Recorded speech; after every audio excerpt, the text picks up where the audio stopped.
In June of last year, the U.S. Surgeon General, Vivek Murthy, made a statement explaining that excessive social media use is a significant factor contributing to the rise of depression, anxiety, and other mental health issues among teenagers in the United States, prompting concerns about the potential harms that these platforms have on young people's well-beings.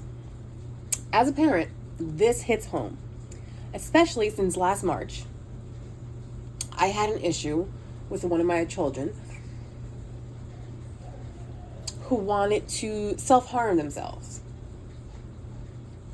My first initial reaction was, what did I do wrong? Where did I go wrong? What I didn't think was, what was I not paying attention to? Their social media use. I was not paying attention to what they were watching, the algorithms that were coming up, or how they were affecting said child. Social media is everywhere. It is easily accessible for all of us, adults and kids.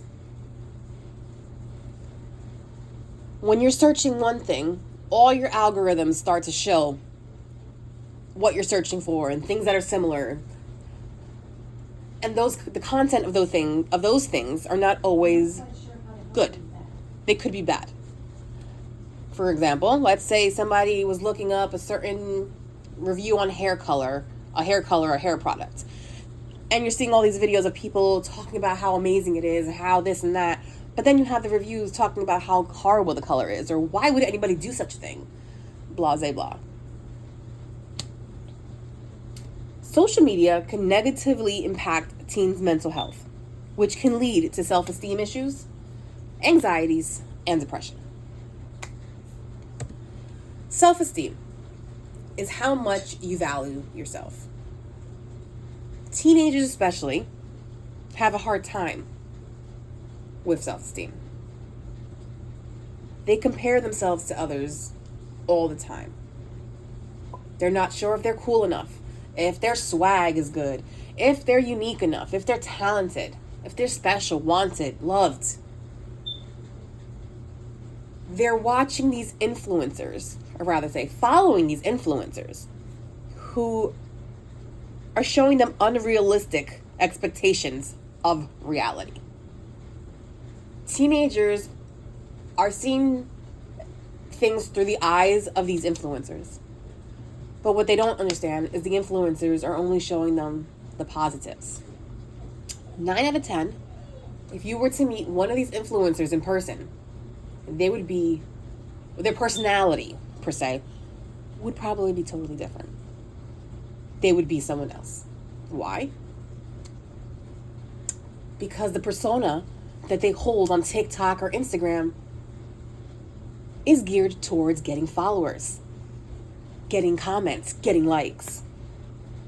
But the teens don't see that. They want to be like these people. They want to be as cool, as pretty, as popular as all the things they're seeing on social media. As popular as their friends, having all the cool stuff their friends have, going to the places their friends go. Personal views of oneself can lead to having anxieties. And what are anxieties? Worry, fear, dread. All those feelings that make us so uneasy. Big feelings are very hard for a teenager. Big feelings are very hard for adults. So imagine somebody 13, 14, 15 trying to navigate through these feelings. They're trying to live up to other people's standards. It's general anxiety. You're generally anxious around people, generally anxious to go places, generally anxious in general. And then they have social anxiety. You know, they're not trending. They are so used to posting something on TikTok and communicating with their followers and commenting and being fine. But when it comes to a face-to-face interaction, they can't do it. Their stomach ties up. It's turning in knots. They just can't keep going. This can lead to panic disorders being teased, being afraid to make a simple mistake. We've all had the instance being in school, classroom is quiet, somebody drops something, everybody turns to look, and what happens? That person starts to panic. Oh my God, are people going to make fun of me now? Are they laughing at me? These are things that run through kids' minds, and these phobias make way for social isolation and distress to occur.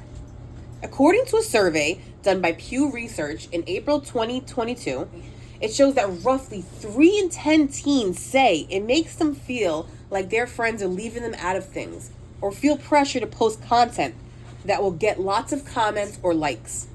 And 23% say that when they see on social media, what they see on social media makes them feel worse about their own life. That's horrible. That's sad. This is where the depression comes in.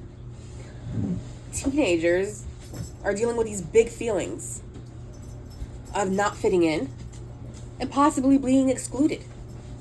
They can see a post from 2 of their friends from school in which they were not invited to and start to wonder and question and have self-doubt. This then leads to changes in their lifestyle and their activities. The isolation signs begin. Not posting content, not wanting to be around people, not interested in certain activities anymore, suddenly being extremely tired, very quiet. You can notice a decline.